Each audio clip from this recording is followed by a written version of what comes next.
দেখতে পায়। হ্যালো বন্ধু, আজকের এই গল্পে এমন একদল পাখিকে দেখানো হয়েছে যারা নিজেদের প্রাণ বাঁচানোর জন্য নয় বরং শুধুমাত্র অ্যাডভেঞ্চার করার জন্য বেরিয়ে পড়েছিল জ্যামাইকার উদ্দেশ্যে।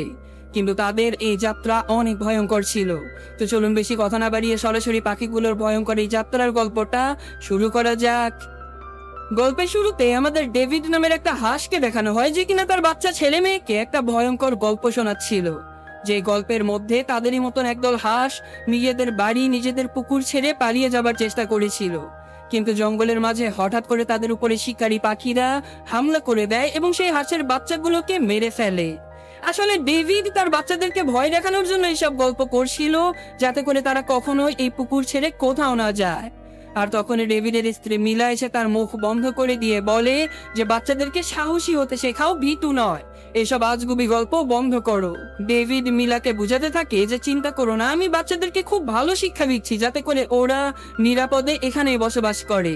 তো যাই হোক, এখন মূল গল্প শুরু হয়ে যায়, যেখানে ডেভিড এবং মিলা তাদের ছোট্ট দুই বাচ্চা ছেলে মেয়ে রকি এবং মায়াকে তাদের সাথে জীবনযাপন করতে শেখাতে থাকে।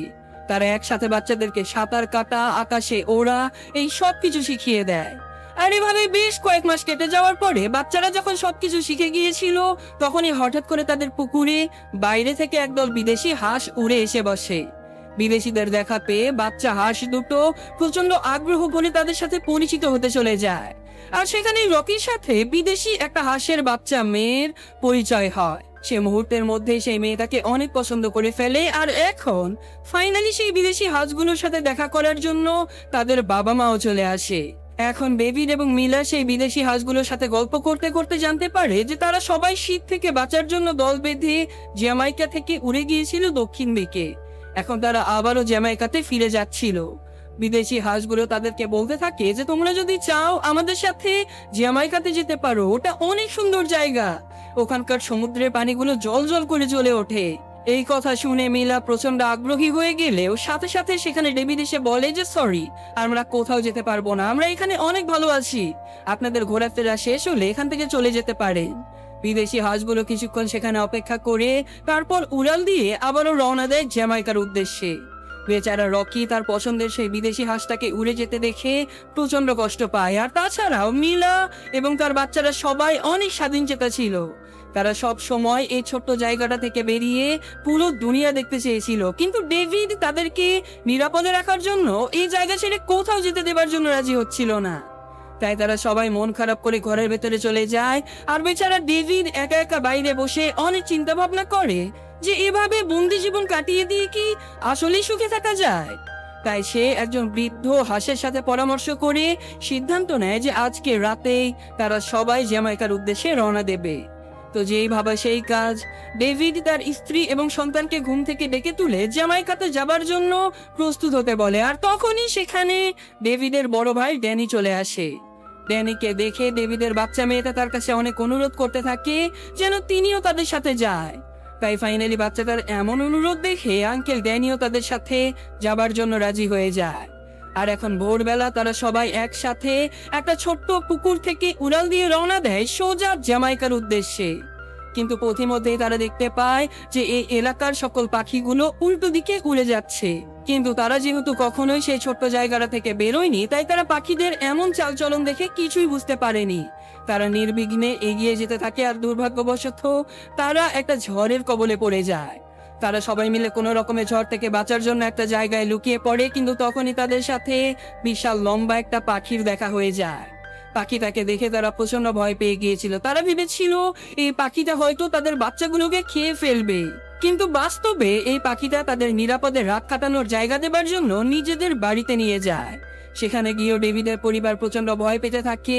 তারা কোনো রকমে সেই পাখিদের কাছ থেকে নিজেদেরকে বাঁচানোর জন্য মধ্যরাতে সেই ঘর থেকে পালিয়ে যাবার চেষ্টা করে। কিন্তু তখনই সেই পাখিটা একটা রাক্ষসের মাছের হাত থেকে ডেভিডের বাচ্চা ছেলে মেয়েকে বাঁচিয়ে নেয়, যেটা দেখে ডেভিড বুঝে গিয়েছিল যে এই পাখিটা আসলে তাদের কোনো ক্ষতি করবে না। তাই তারা নিশ্চিন্তে সেদিনের রাতটা ওই পাখির বাসাতেই কাটিয়ে দেয়। আর এখন পরদিন সকালে তারা সেই পাখিটার কাছ থেকে বিদায় নিয়ে আবারও উড়াল দেয় জ্যামাইকার উদ্দেশ্যে।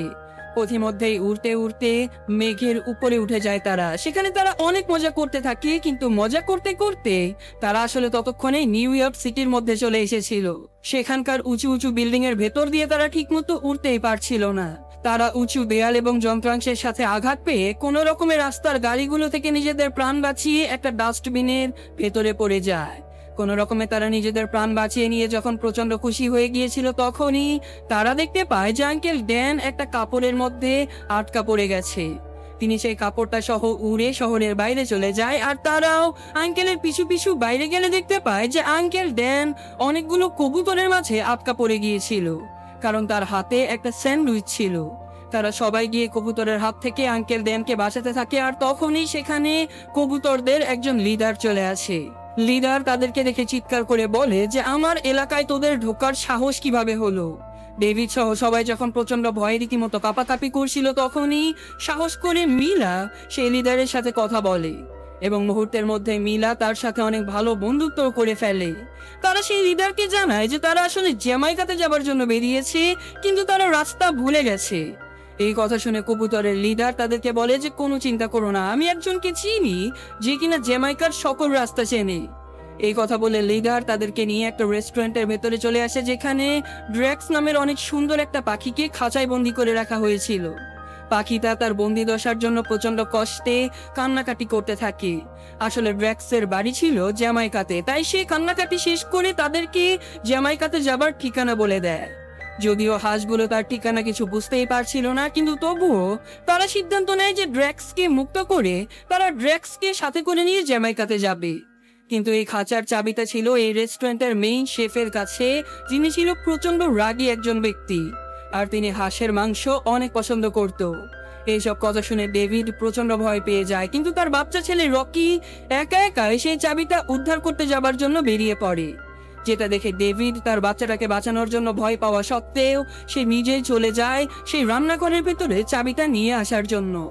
ডেভিড প্রথমবারের মতো সেই রাধুনিকে দেখে প্রচন্ড ভয় পেয়ে গিয়েছিল। সে কোনো রকমে লুকিয়ে লুকিয়ে রাধুনির চোখ ফাঁকি দিয়ে সামনে এগিয়ে যেতে থাকে, আর তখনই সে দেখতে পায় যে সেখানে তার স্ত্রী মিলাও এসেছিল তাকে সাহায্য করার জন্য। তারা যখন প্রায় সেই চাবিটার কাছে পৌঁছে গিয়েছিল, তখনই সেই রাধুনি একটা রান্না করা হাঁস কাটার জন্য চলে যায়, আর এটা দেখে প্রচন্ড ভয়ে তারা সবকিছু ওলট পালট করে দেয়, যার কারণে মাইকেল নামের সেই রাধুনিটা তাদের উপরে প্রচন্ড রেগে যায়। আর এখন তারা সবাই মিলে হাঁস দুটোকে ধরার জন্য উঠে পড়ে লাগে, কিন্তু ডেভিড কোনো রকমে তার স্ত্রীকে নিয়ে বাইরে বেরিয়ে আসে, যেখানে আবার মানুষেরা সবাই একসাথে ড্যান্স করছিল। এই শত শত মানুষের পায়ের মাঝ দিয়ে কোনো রকমের ড্যান্স করতে করতে ডেভিড মিলাকে নিয়ে পালিয়ে চলে আসে, কিন্তু তখনই মাইকেল তাদেরকে দেখে ফেলে, আর সে নিজেও তাদেরকে ধরার জন্য দৌড়ে আসতে থাকে। এদিকে ডেভিড ততক্ষণে চাবিটা নিয়ে ড্রেক্সের খাঁচার দরজাটা খোলার চেষ্টা করে, কিন্তু তখনই মাইকেল এসে দরজা ধাক্কানোর ফলে ভয় পেয়ে ডেভিড সেই চাবিটাই গিলে খেয়ে ফেলে। হাঁসগুলো সবাই চেষ্টা করতে থাকে চাবিটা বের করার জন্য, কিন্তু তারা কোনোভাবেই চাবিটা বের করতে পারছিল না। আর তাছাড়াও ততক্ষণে মাইকেল ঘরের ভেতরে ঢুকে গিয়েছিল, তাই হাঁসগুলো সবাই মাইকেলের কাছ থেকে লুকিয়ে বাঁচার চেষ্টা করে। তবে তখনই আবার ডেভিডের হাতে থাকা একটা বেলুন ফুটো হয়ে যায়। সে কোনো রকমে বেলুনের বাতাসগুলো আটকাতে গেলে নিজেই ফুলে একটা বেলুনের মতো হয়ে যায়, আর এ কারণে সে উড়তে উড়তে একে তো মাইকেলকে বাইরে ফেলে দেয়, আর দ্বিতীয়ত তার পেটের ভেতর থেকেও সেই চাবিটা বেরিয়ে আসে। চাবিটা হাতে পেয়ে ড্রেক্স দ্রুত তার খাঁচার দরজা খুলে আকাশে উড়াল দেয়, আর এ যাত্রায় তারা সবাই প্রাণে বেঁচে যায়। আর ড্রেক্স স্বাধীন একটা জীবন পেয়ে প্রচন্ড খুশি হয়ে যায়। সে সবাইকে প্রাণ ভরে ধন্যবাদ দিতে থাকে। আর ফাইনালি তারা সবাই সেই কবুতরের লিডারকে বিদায় জানিয়ে আবারও জ্যামাইকার উদ্দেশ্যে রওনা দিয়ে দেয়। বেশ কিছু দূর উড়ে যাবার পরে রাস্তার মধ্যে আবার হঠাৎ করে ডেভিডের বাচ্চা মেয়েটার টয়লেট চাপ দিয়ে দেয়। সে উড়তে উড়তে কোনোভাবেই তার প্রাকৃতিক কাজ সেরে নিতে পারছিল না, তাই সে তার বাবা মাকে বলে একটা জঙ্গলের ভেতরে নেমে পড়ে। আর বাচ্চাটা আড়ালে গিয়ে যখন তার প্রাকৃতিক কাজ সারছিল, তখনই সেখানে সে একটা অদ্ভুত জায়গা দেখতে পায়, যেটা দেখে কৌতূহলবশত তারা সবাই সেই ঘরের ভেতরে ঢুকে যায়। আর সেই ঘরের ভেতরে গিয়ে তারা দেখতে পায় যে অনেকগুলো সাদা হাঁস সেখানে ইয়োগা করছিল। আর এই হাঁসগুলো সবাই নতুন অতিথিদেরকে দেখে প্রচন্ড খুশি হয়ে গিয়েছিল। তারা বলতে থাকে যে এটা আমাদের ফার্ম, এখানে আমরা অনেক মজা করি, এখানে আমাদের জন্য সকল সুযোগ সুবিধা রয়েছে। এইসব গল্প করতে করতে একটা সাদা হাঁস তাদেরকে এই ফার্মটা ঘুরে দেখাতে থাকে।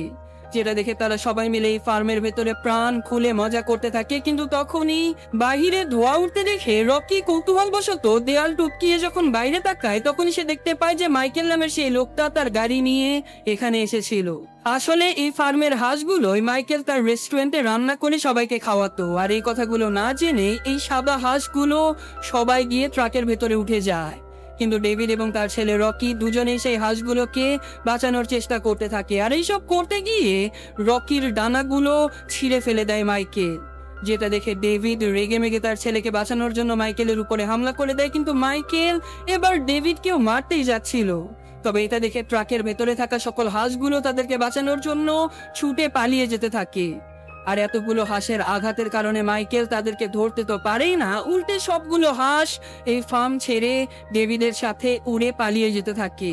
ডেভিড তার বাচ্চা ছেলেটাকে নিজের কাঁধে নিয়ে উঠতে থাকে, তাই সে প্রচন্ড ক্লান্ত হয়ে গিয়েছিল। আর তাছাড়াও ততক্ষণে সন্ধ্যা নেমে এসেছিল, তাই তারা সবাই একটা নিরাপদ জায়গা খুঁজে সেখানে বিশ্রাম করতে থাকে। রাতের বেলা সবাই যখন ঘুমিয়ে পড়েছিল, তখনই নিজের ডানা ভেঙে যাবার কারণে মন খারাপ করে এক কোনায় গিয়ে বসেছিল রকি। আর তাকে সান্ত্বনা দেবার জন্য তার বোন মায়া সেখানে এসে তাকে বারবার জড়িয়ে ধরতে থাকে।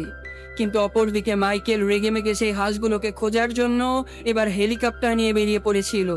হাঁসগুলো কিছু বুঝে ওঠার আগেই মাইকেল সেই হাঁসগুলোকে দেখে ফেলে এবং সে খুব দ্রুত একটা জালের মাধ্যমে সবগুলো হাঁসকে ধরেও ফেলে।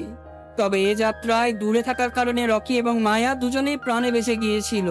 তো যাই হোক, মাইকেল হেলিকপ্টারের ভেতরে সবগুলো হাঁসকে একটা বড় খাঁচার ভেতরে রাখলেও ডেভিড এবং মিলাকে অন্য একটা ছোট খাঁচার ভেতরে তুলে রাখে, কারণ এরা দুজন ছিল অনেক চালাক। এদিকে মায়া তার ভাইয়ের কাছে বসে অঝরে কান্না করতে থাকে, কারণ সে হয়তো তার বাবা মাকে আর কখনো জীবিত দেখতেই পারবে না। যেহেতু রকি নিজেও উড়তে পারতো না, তাই তাদের বাবা মাকে বাঁচানোর কোনো সুযোগও ছিল না তাদের কাছে। তবে অপরদিকে হেলিকপ্টারের ভেতরে থাকা ডেভিড এবং লিসা দুজনেই বুদ্ধি করে খাঁচার নিচে পা বের করে দিয়ে সেখান থেকে পালিয়ে আসার চেষ্টা করে। আর একদম শেষ মুহূর্তে তারা আবারও মাইকেলের হাতে ধরা পড়ে যায়। কিন্তু ততক্ষণে বড় খাঁচার ভেতরে থাকা সকল পাখিগুলো মাইকেলের উপরে প্রচন্ড রেগে গিয়েছিল। তারা খাঁচার ভেতরে থাকা বিভিন্ন ফলমূলগুলো মাইকেলের দিকে ছুঁড়ে মারতে থাকে। আর এক পর্যায়ে মাইকেল সেখানে অজ্ঞান হয়ে একটা রিমোটের উপরে পড়ে যায়, যেই কারণে হেলিকপ্টারের নিচের অংশটা সম্পূর্ণ খুলে ডেভিড এবং মিলা খাঁচা সহ নিচে পড়ে যেতে থাকে। তারা ভেবেছিল তারা হয়তো মরেই যাবে, কিন্তু তখনই সেখানে রকি আর মায়া উড়ে আসে তাদেরকে বাঁচানোর জন্য। আসলে রকি তার পাখনাতে সেখানে পড়ে থাকা ড্রেক্সের পাখনা লাগিয়ে নিয়ে আবারও উড়তে শিখে গিয়েছিল। তারা এ যাত্রায় তাদের বাবা মাকে বাঁচিয়ে নেয়। আর ওদিকে খাঁচা ভেঙে বাকি পাখিগুলো সবাই আবারও মুক্ত হয়ে যায়। বেচারা মাইকেল সেখানে হেলিকপ্টারের নিচে আটকে পড়ে ঝুলতে থাকে। আর ফাইনালি পাখিগুলো সবাই একসাথে উড়তে উড়তে বিশাল সমুদ্র পাড়ি দিতে থাকে। কিন্তু সমুদ্রের একটা জায়গাতে গিয়ে তারা জল জল করে জ্বলতে থাকা সমুদ্রের পানি দেখতে পায়। তারা সবাই প্রচন্ড খুশি হয়ে যায়, আর তারা সেখানে এই পানির ভেতরে অনেক মজা করতে থাকে। এভাবে পরদিন সকাল হয়ে যায়, আর তারা তাদের সামনে একটা দ্বীপ দেখতে পায়, যেটাই ছিল জ্যামাইকা। ফাইনালি তারা মুগ্ধ হয়ে জ্যামাইকার এমন সুন্দর পরিবেশে উড়ে বেড়াতে থাকে। আর এত বছর পরে ড্রেক্স নিজেও তার পরিবারের কাছে ফিরে এসে অনেক খুশি হয়ে যায়। আর এভাবেই উড়তে উড়তে রকির সাথে আবারও সেই বিদেশি হাঁস মেয়েটার দেখা হয়ে যায়। তারা দুজনে অনেক মজা করতে থাকে, আর ফাইনালি সবাই মিলে নাচ গান করতে করতে এই সুন্দর মুহূর্তটা উপভোগ করতে থাকে।